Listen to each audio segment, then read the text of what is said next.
সোহানা তাহমিনা উনি সেই নির্বাচনে তার কিন্তু বাজেয়াপ্ত হয়েছিল, জামানত বাজেয়াপ্ত হয়েছিল। তো সে এখন আক্রোশ বশবর্তী হয়ে বিশেষ সুবিধা নিয়ে এই লোকদেরকে সেখানে উনি প্রতিষ্ঠিত করতে চাচ্ছেন। কিন্তু আওয়ামী লীগের যে সংগঠন, এই সংগঠন আমরা এরকম লোক চাই সংগঠনে যে সমাজের প্রতিনিধিত্ব করে, যার সমাজে অবদান আছে, যে মানুষ দান খরচ করে, যার সুআচরণ আছে, তাকে আমরা নেতা হিসাবে নিতে চাই। তাহলে আওয়ামী লীগের ভোট পাবে। যদি তারা এই ধরনের ছেলে মেয়েদের করে কি জানে বাসার কাজের লোক, একজন আছে বাসার কাজের লোক, তাকে বানাচ্ছে সহসভাপতি, আর যাদের নাম কোনো নামই নেই। কেন আপনারা জেনে খুশি হবেন, টঙ্গীবাড়ি উপজেলা আওয়ামী লীগের তৎকালীন নেতৃবৃন্দ সকলেই নৌকা নির্বাচন করছে। এখন যে 2-4 জন বাদ দিয়ে যারা ছিল তারা নৌকার নির্বাচন করে নাই, তাদেরকেই তিনি এই জায়গায় প্রতিষ্ঠিত করতে চাচ্ছেন। এবং ওনারা আমাদের কমিটি থেকে কয়েকজন রাখছেন, তারাও সেখানে ওনারা রিভোল্ট করেছেন, ওখানে ওনারা থাকবে না। এখানে আছেন আমাদের এই যে ওই কমিটির রাখছেন, উনি থাকবে না।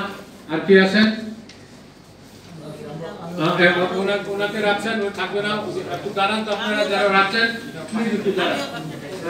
ওই কমিটিতে যারা আছিলেন, যারা রাখছেন, তারা ওনাকে ওখানে থাকবে না। তো সুতরাং আমি আপনাদের মাধ্যমে আপনার সমাজের দর্পণ আবারও বলছি, আপনাদের মাধ্যমে এই সমস্যার সমাধান চাই। আমরা জননেত্রী শেখ হাসিনার পর্যন্ত যেন আমাদের এই নিউজটা যায়, সেই আপনাদের নিকট প্রত্যাশা রাখছি। ধন্যবাদ সকলকে আমাদেরকে সময় দেওয়ার জন্য। ভালো থাকবেন। জয় বাংলা, জয় বঙ্গবন্ধু। কোনো প্রশ্ন থাকলে আমাদের করতে পারেন। আমি একটু জানতে চাই, আপনি বলছেন যে নির্দিষ্ট সময়ের মধ্যে প্রস্তাব দিয়েছেন আপনারা জেলা কমিটি, সেই নির্দিষ্ট সময়টা কবে, কতদিন পরে আপনারা কমিটিতে? 3 মাস সময় থাকে। 3 মাস সময় থাকে। 3 মাসের মধ্যে আপনারা দিয়েছেন? হ্যাঁ। সেই প্রস্তাবটা কি একটু পাওয়া যাবে? হ্যাঁ, পাওয়া যাবে। সেই কমিটি একটু আমাদের দিতে ভালো হয় প্রস্তাবটা। আর ওনারা যে কমিটি ঘোষণা করতে, সেই কমিটিটা পাওয়া যাবে কি আপনাদের কাছে? আচ্ছা, দুইটি আছে, ছবি করে দিতে।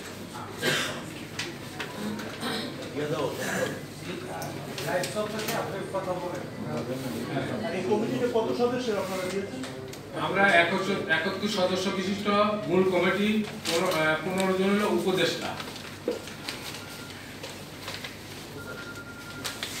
জি, আপনার কাছে আরেকটা প্রশ্ন আছে, সেটা হলো যে মোটা অঙ্কের লেনদেন, কিন্তু জেলা কমিটি কি টাকা পয়সা খাইয়ে এরকম পকেট কমিটি দেয়? এরকম আওয়ামী লীগের ভিতরে তো আমি আর কখনো পাইনি, কিন্তু আপনাদের মূল এইটা এই শুনলাম বাকিটা আমি করে গেছি। এই ব্যাপারে একটু যদি এটা ছাড়া তো সম্ভব না। আমরা সাবস্ক্রাইব করতেছি, এটা আমরা সাবস্ক্রাইব করব, এটা যে বলতেছি, এটা আমাদের ধারণা এবং বিশ্বাস দ্বারা এটা দিছে।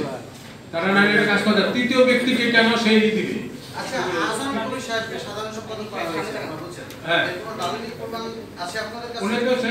আরেকটা যদি দালিলিক প্রমাণ যদি থাকে, তাহলে আপনারা কেন্দ্রীয় কার্যালয়ে অভিযোগ করার মতো আপনাদের সুযোগ আছে। আমরা যেটা না করে আপনারা এই সংবাদ সম্মেলন করছেন, এটা কি তাহলে ভাবপূর্ণ হচ্ছে না? আমার প্রশ্ন। আপনাদের দলীয় কার্যালয়ে ইতিপূর্বে আমরা জমা দিয়েছি। তাদের যখন বাপ নমুনা ভালো ছিল না, তখন এটা আমরা দলীয় কার্যালয়ে জমা দিয়েছি। নিরুপায় হয়ে আপনাদের কাছে এসেছে। সেই কপিটা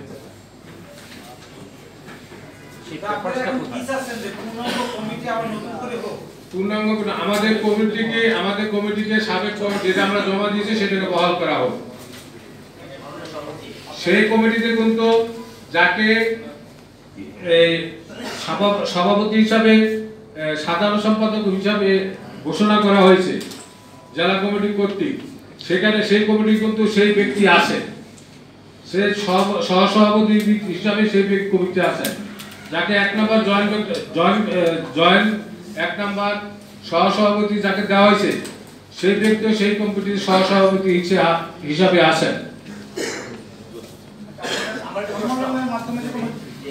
জেলা কমিটির সাধারণ সম্পাদক ওনার ছেলেও তো সাধারণ সম্পাদক প্রার্থী ছিলেন, উনি 134 ভোট পেয়েছেন, দ্বিতীয় হয়েছে। তো জেলা কমিটির সাধারণ সম্পাদকের বক্তব্য, জেলা সভার সাধারণ সম্পাদকের বক্তব্য হলো যে যে বেলাদেশের লিটন মাঝি তৃতীয় স্থান অর্জনকারী, তার ইতিপূর্বে জয়েন্ট সেক্রেটারি ছিল, তার অভিজ্ঞতা আছে, এই জন্য সেটা দিছে। এটা কাজ করা যুক্তি, এটা আমরা মনে করি। অধিকারকারী দিছে, একমত হয়ে দিছে। হ্যাঁ হ্যাঁ, আমার কমিটিতে সে কিন্তু যুগ্ম সাধারণ সম্পাদক হিসেবে আছে। হ্যাঁ,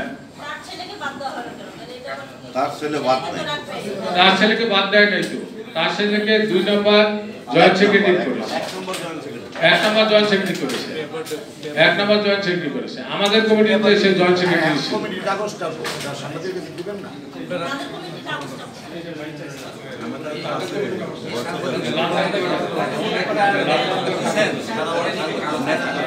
উনি কি